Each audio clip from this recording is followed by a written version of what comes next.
Cheri Jacobus and Jessica Tarloff. Jessica, she took the Trump comments in that Rolling Stone piece, but she aimed it at the Democrats, and I think the timing is perfect considering how women are fleeing Hillary Clinton in droves.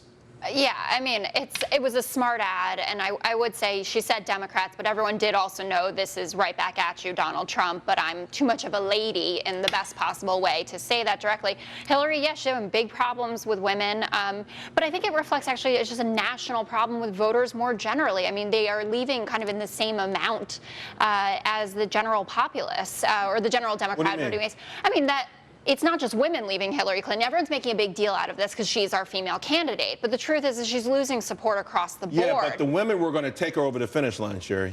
Yeah, and that's always been the plan. Remember in 2008, on that debate stage, she was behind in the polls, and Barack Obama, without even being addressed, when something came up about Hillary's likability, he said, "That's okay, Hillary, you're likable enough." And all of a sudden, every middle-aged woman who'd ever been spoken to like that by the boss, the coworker, the husband, the boyfriend, the father, rose up and defended her because everybody knows, every woman knows what that feels like. And so this ad, I think, really hits to the core. What do you mean, though? I don't understand. I mean, why would a comment about her specifically as a person have to represent all women? Well, because it was condescending, and everybody knew. Again, no, but it was her, about her. You know, I mean, you know, why would you be offended because he was condescending to her? This was the Hillary supporters. Right. Why would anyone be? And they all went back to her, and Bill Clinton played it to the Hill. I think this is a similar situation. But she's lost that, though, right? She has lost that. Not completely. She has lost that. Well, and the thing is, with Carly Fiorina, she is now tapped into something in a very positive way without being whiny. She's showing the strength of women and the strength of women voters. But her policies are the worst policies for women on the planet. Well, we're not talking policies as much right now as polling, right? She is showing that she can go up against Hillary. Here's the thing, Eric, though, the notion that Donald Trump was not mentioned at all in this ad goes back to what a lot of people believe is going to be the most exciting part about the debate. Will anyone directly challenge Donald Trump, or is the fear of reprisals so great that they will be humbled in his presence?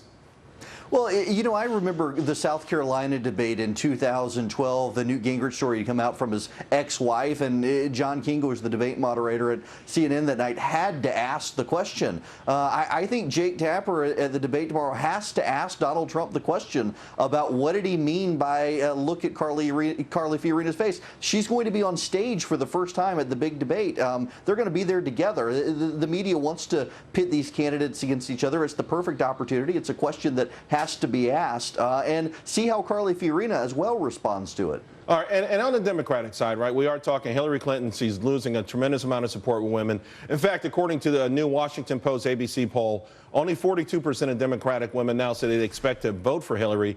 I mean, that number was 71 only back in July. And the age of independent women, it takes more, it seems, than being just a woman to get their votes. So, again, I'll ask you, Eric, what I asked here in studio. Is it too late for Hillary to turn that around? Because that was the one voting bloc that was supposed to get her into the White House. Oh, I think it is very difficult for Hillary Clinton. You live by identity politics, you're going to die by identity politics. Women are fleeing Hillary Clinton. They're moving towards Republicans, or at least going to be open-minded to consider other candidates. She built her base on sand, essentially, and the lack of trust is what's driving people away. Can I just add quickly, in defense of Hillary, and say I'm not going to. Is that the name of your next book? Yes, absolutely. It's actually all the T-shirts I wear when I'm not here. They say "In defense of Hillary."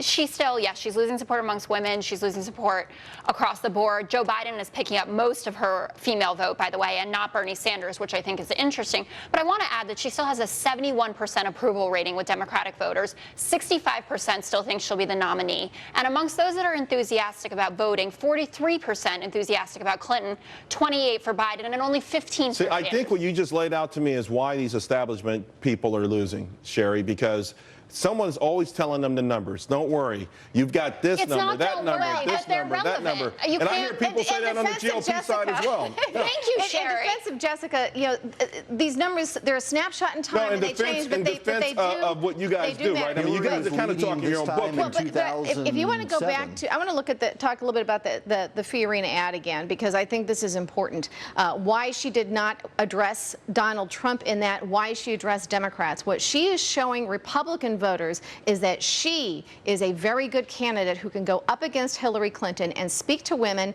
so that she can take those women voters from Hillary that are already fleeing her or soft. They don't have to go to Joe Biden. Hillary voter is a Fiorina voter. She can cut into those numbers. She is showing Republican voters what she can do that Donald Trump can't. You have been under a lot of heat by people who are ardent lovers of Donald Trump because you have not been, you haven't shared the love. It's a lot of pressure, though. And I would say any candidate that can't stand up to another candidate probably is not a good candidate. But you know what it's like, though, Cheri. Oh, I mean, I don't care. I'm not a candidate, so it doesn't really matter for me. I think that what Carly Fiorina is doing is showing that she can go up against Donald Trump, but again, more importantly, that she can go up against Hillary Clinton, and that's what this primary is about. Eric, I don't agree with Jessica in the sense that for some reason, if a woman was going to vote for Hillary, they would never vote for Carly. It seems to me if Carly can establish that she's got the right stuff, men, women, any age, any group, any ethnicity would say, hey, she's a viable candidate. She can get my vote. Yeah, I would think so. I wouldn't pigeonhole any voters into say, well, this demographic is going to do X, Y, or Z. In 2007 at this time, Hillary was beating Barack Obama, so I wouldn't hang my hat on those polls either. I really think that Carly Fiorina is a compelling candidate who provides an alternative picture from what the media typically paints as Republicans and also provides an alternative from Hillary Clinton. I mean, even Mitt Romney was able to win married female voters in 2012, open up the gap with successful single women, single moms, younger female voters, and provide them an alternative from someone who's been on the scene for 20 years that they know and don't trust. All right, guys, we got to leave it there, and everybody's anxious to jump in.